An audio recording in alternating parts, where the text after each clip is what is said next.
adájọ́ sọ Funmilayọ tó gbé kokéènì sẹ́wọ̀n ọdún mẹ́ẹ̀ẹ́dógún pé ó tètè jẹ́wọ́ pé lóòótọ́ lòun jẹ̀bi gbogbo ẹ̀sùn ìwà ọ̀daràn tí wọ́n fi kàn án.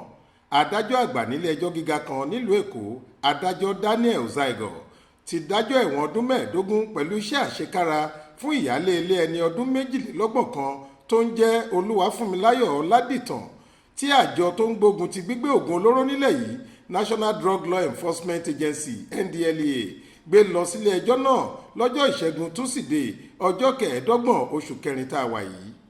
adájọ́ Zaigo kò ṣiyèméjì rárá láti ju abilékọ náà sẹ́wọ̀n ọdún gbọọrọ yìí lẹ́yìn tóun pàápàá ti jẹ́wọ́ pé lóòótọ́ lòun jẹ̀bi gbogbo ẹ̀sùn ìwà ọ̀daràn tí NDLEA fi kan òun nílé ẹjọ́ náà.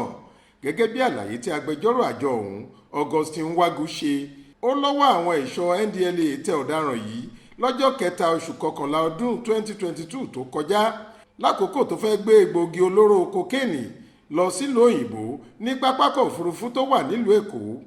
a gbọ́ pé díẹ̀ ló kù kí Olúwafúnmiláyọ̀ sá mọ́ àwọn òṣìṣẹ́ NDLEA yìí lọ́wọ́ nígbà tí wọ́n ń yẹ ẹrù ẹ̀ wò láti wọ bàálù ní pápákọ̀ òfurufú náà láti máa rìnrìn àjò lọ sórílẹ̀-èdè Dubai UAE. àtìgbà náà ni wọ́n sì ti ń bá a ṣẹjọ́. Augustine ṣàlàyé pé ẹ̀sùn 5 ọ̀tọ̀ọ̀tọ̀ ni àjọ NDLEA fi kan afurasí yìí. gbogbo àwọn ẹ̀sùn tí wọ́n fi kàn án pátá ni ìjìyà ńlá sì wà fún. wọ́n ní ṣáájú kí wọ́n tó dájọ́ olùjẹ́jọ́ yìí lòun náà ti gbà pé lóòótọ́ lòun jẹ̀bi àwọn ẹ̀sùn náà pátápátá, tó sì ti ń rawọ́ ẹ̀bẹ̀ sílé ẹjọ́ náà pé kí wọ́n ṣíjú àánú wo òun. ṣùgbọ́n táwọn lọ́ọ̀yà NDLEA ń sọ pé ìjìyà gan tó wà lákọọ́lẹ̀ nínú ìwé òfin ni kí wọ́n fi jẹ olùjẹ́jọ́ yìí kó lè jẹ́ ẹ̀kọ́ ńlá fáwọn ẹlẹgbẹ́ rẹ̀ gbogbo tí wọ́n lè fẹ́ gbé egbòogi olóró bẹ́ẹ̀ láwùjọ wa. báwọn lọ́ọ̀yà ìjọba yìí ṣe ń kiná bọ ọ̀rọ̀ náà pé àfi dandan ni kí adájọ́ jù ú sẹ́wọ̀n ni lọ́ọ̀yà Olúwafúnmiláyọ̀ amòfin Dennis Worry ń rawọ́ ẹ̀bẹ̀ pé kí adájọ́ ṣíjú àánú wo oníbàárà òun náà. lẹ́yìn gbogbo àwíjàre àti atótónu àwọn lọ́ọ̀yà méjèèjì, adájọ́ náà sọ pé kí Olúwafúnmiláyọ̀ Ọládìtàn lọ ṣẹ̀wọ̀n ọdún 15 pẹ̀lú iṣẹ́ àṣekára.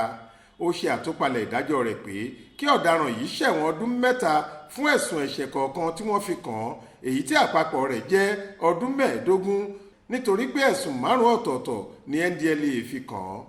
àmọ́ ṣá o, adájọ́ ní kó ṣẹ̀wọ̀n náà papọ̀ ní o.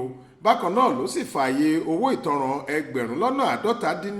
náírà 350,000 sílẹ̀ fún un. Adéwálé Adéoyè ló ṣàkójọ ìròyìn yìí fún iléeṣẹ́ tẹlifíṣàn Aláròye online. Faith Adébọ́lá ló kà á sétí ìgbọ́ yín.